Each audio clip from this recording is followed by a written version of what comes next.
Perlawanan Islam Irak dan Houthi Yaman kembali melakukan operasi gabungan. Dalam operasinya, perlawanan Irak dan Houthi Yaman menargetkan aset vital Israel di Haifa dan Ashdod.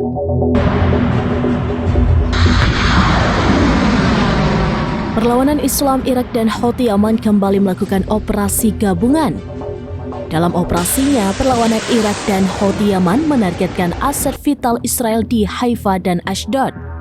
Serangan itu pun diklaim tepat sasaran dan menyebabkan kebakaran hebat.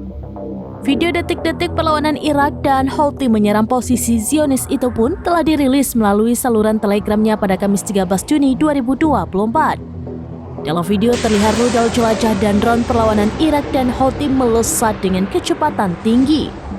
Semburan api dan asap tebal juga terlihat jelas seiring dengan serangan gabungan tersebut.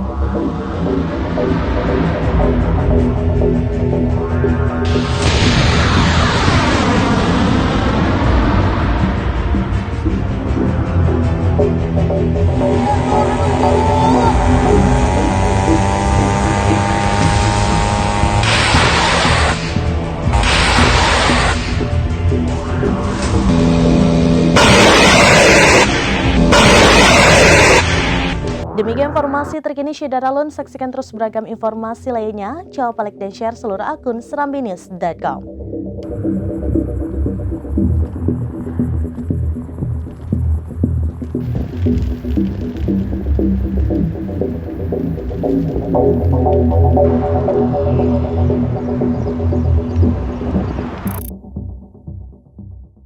Download Tribun X sekarang, menghadirkan lokal menjadi Indonesia.